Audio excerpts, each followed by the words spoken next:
Vamos falar de infraestrutura. O Consórcio de Integração Sul e Sudeste, o COSUD, terá agora um banco de fomento para apoiar projetos ligados à economia verde nos 7 estados das 2 regiões. O anúncio foi feito pelo governador Ratinho Júnior, presidente do consórcio, durante o encerramento do último encontro em Florianópolis. A reunião formalizou juridicamente o COSUD criado em 2019, que agora conta com o CNPJ para fortalecer as relações dos estados com o governo federal, Congresso e outras entidades. Também foi apresentada a Carta de Florianópolis com reivindicações e decisões das 7 câmaras temáticas do consórcio. Vamos ouvir o que disse o governador Ratinho Júnior sobre a importância de que o COSUD tenha sido aprovado nas assembleias dos 7 estados. Nós chegamos hoje no COSUD de Santa Catarina num momento histórico e muito importante, porque agora nós, de fato, juridicamente existimos. Temos um CNPJ, passamos agora uma segunda fase do COSUD. A primeira fase nós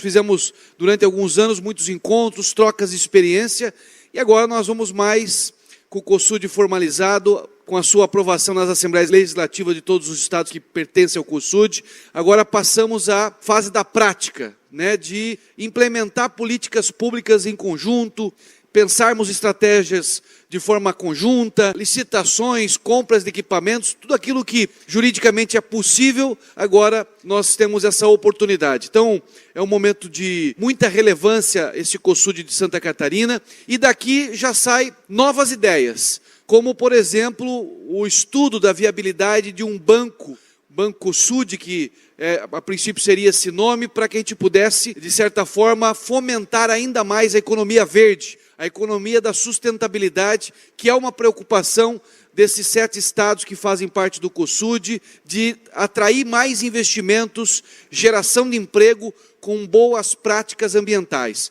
Pensando na geração de energia renovável, com mais investimentos nessa área, pensando em atrair indústrias que têm essa preocupação da sustentabilidade e, acima de tudo, criar um banco de fomento para a região sul e sudeste, como hoje nós já temos na região sul, através do BRDE. Tá aí, portanto, o governador Ratinho Júnior, que também afirmou que um banco focado no sul e sudeste vai diminuir o prejuízo pela ausência de um fundo de investimento para essas 2 regiões. E que eu tenho certeza que, com essa formalização da viabilidade de um banco de fomento para a região sul e sudeste, nós estaríamos criando o nosso BNDES. Nós sofremos e somos prejudicados por não ter um fundo de desenvolvimento como outras regiões do Brasil têm. Já que a gente não tem esse fundo, e mesmo pedindo ao longo de muito tempo, essas regiões não foram atendidas pelo Congresso, pelo governo federal, e aqui não é culpa de um ou outro governo, mas, enfim, de décadas isso não vem acontecendo, então nós temos que, em vez de ficar chorando leite derramado, nós temos que ir para a prática e para a solução.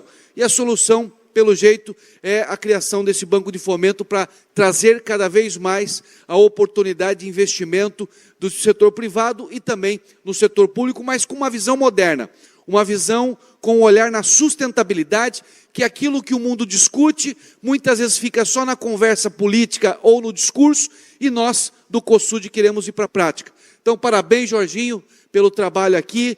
Eu estou na finalização do meu mandato como presidente do COSUD, vou passar o bastão no próximo COSUD, que vai ser no Paraná, e todos já estão convidados por Cláudio Castro, nosso governador do Rio de Janeiro, e automaticamente acho que a gente cumpriu a missão de implantar o COSUD de forma juridicamente formal e, acima de tudo, agora começar uma nova fase desse consórcio que passa a ser o maior consórcio entre estados do país.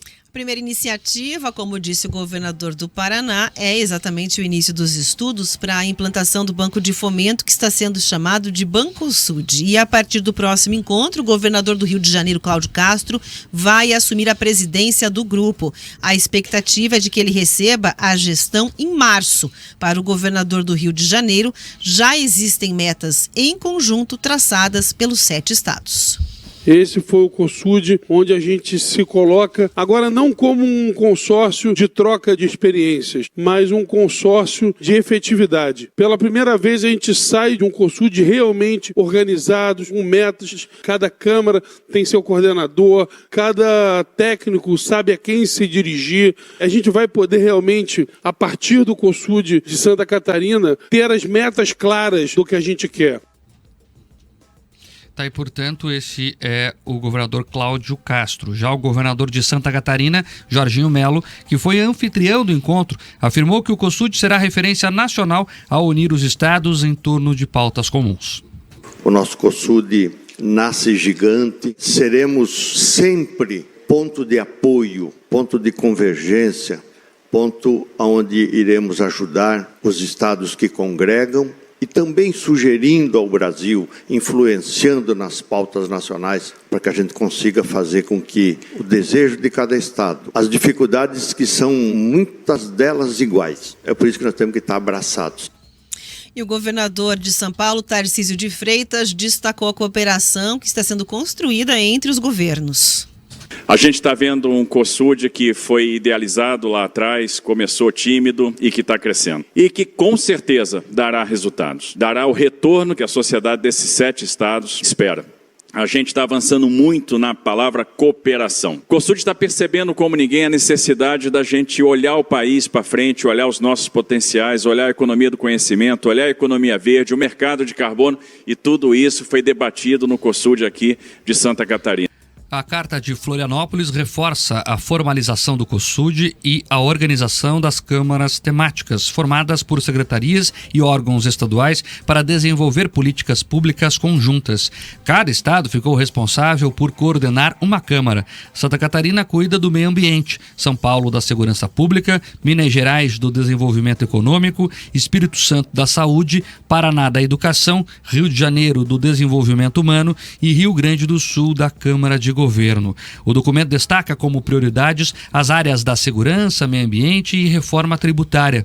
Entre as preocupações do consórcio está a PEC da segurança pública, em discussão em âmbito federal, que, segundo os governadores, pode trazer incertezas e reduzir a autonomia estadual no setor. O COSUD é importantíssimo, acho que falou bem o governador Cláudio Castro, deixa de ser uma reunião de troca de experiências e passa a efetivamente funcionar nos moldes do que fazem os estados do Nordeste. Lá já há um consórcio que funciona também e funciona bem. E é importante que os estados do Sul e Sudeste também tenham essa consciência de atuação, principalmente na cobrança de suas bancadas lá no Congresso Nacional. E por que eu digo isso? Porque historicamente, o Nordeste, quando vai debater um assunto da região no Congresso, os parlamentares deixam de lado diferenças ideológicas, diferenças partidárias, diferenças pessoais e votam em bloco, em conjunto, em defesa da região. Nós não vemos isso em relação a Sul e Sudeste. Me parece que essa lógica começa a mudar e isso é importantíssimo. O Sul e Sudeste tem boa parte da população brasileira, tem o maior PIB regional do país e precisa também se mobilizar para defender suas próprias pautas. Você veja ali que a organização está sendo feita, dividiram ali os estados. O COSUD tem outra questão importante, Rafael Amoron, que é fazer os estados conversarem entre si. Saiu também de Florianópolis um acordo histórico entre Paraná e Santa Catarina na questão dos royalties do petróleo. O Paraná precisava pagar 300 milhões em decisão já tomada pelo Supremo Tribunal Federal a Santa Catarina. Ou seja, isso ia virar um precatório que ia ser pago em 10 anos. Então, dentro das discussões do COSUD, os dois governadores sentaram e acertaram. Olha, já que o Paraná tem que pagar isso a vocês, nós vamos investir em obras. Em vez de vocês aguardarem 10 anos, nós pagamos agora em obras de infraestrutura que os paranaenses também usem. Afinal, somos estados irmãos. Santa Catarina e Paraná, aliás, são bem irmãos. Veja lá, código telefone, é tudo 4, pode ver. Região militar, é a 5ª região. Geralmente, nós se organizamos como região Paraná e Santa Catarina. E isso é muito importante.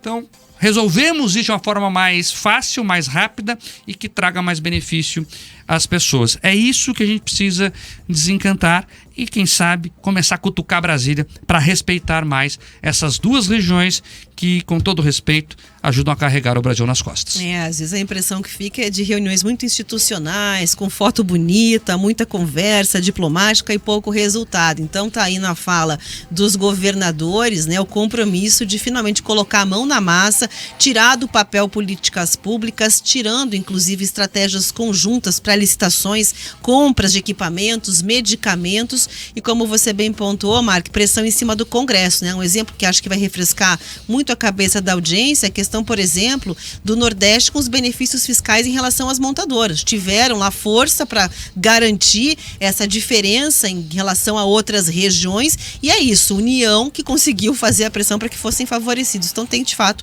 o Paraná sim colocar a boca no trombone junto com outros estados para garantir também, né, que as políticas cheguem até aqui com recursos e também com medidas para que sintam o peso da representação estadual. Tem um exemplo, Mourão, que eu gosto muito de usar.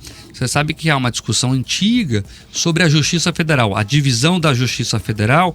Hoje o Paraná depende de Santa Catarina e Rio Grande do Sul, né? Há uma região da quarta região, TRF4, que cuidam do sul do país sobre as decisões federais. O Paraná já tem tamanho, já tem demanda para ser uma região própria. Isso nos facilita a vida, né? Vai ficar mais rápido, vai ficar mais perto. Hoje, você tem um caso federal sendo julgado em segunda instância, tem que ir a Porto Alegre, pagar o seu advogado para ir a Porto Alegre, né? O Paraná já tem tamanho, história e demanda, reforço, para ter uma justiça federal aqui em Curitiba. E nós estávamos na frente na criação, Mourão. Sabe o que aconteceu? Nós não nos organizamos, nossa bancada foi fraca sobre esse assunto lá em Brasília e Minas Gerais passou à frente. Mas você sabe quando corta a fila, você fica bravo assim? No trânsito, no supermercado, no banco ninguém mais vai no banco, mas uma fila qualquer? Fizeram isso, porque são mais mobilizados. É isso que o COSUD precisa fazer, é fazer com que as nossas pautas também sejam priorizadas lá em Brasília. E aí já se diz há muito tempo, Rafael Mourão, quem não chora não ganha. Então temos que começar a chorar lá e puxar a toalha da mesa para falar, estamos aqui também. Nós também precisamos de algumas coisas lá. O COSUD tem um pouco esse papel.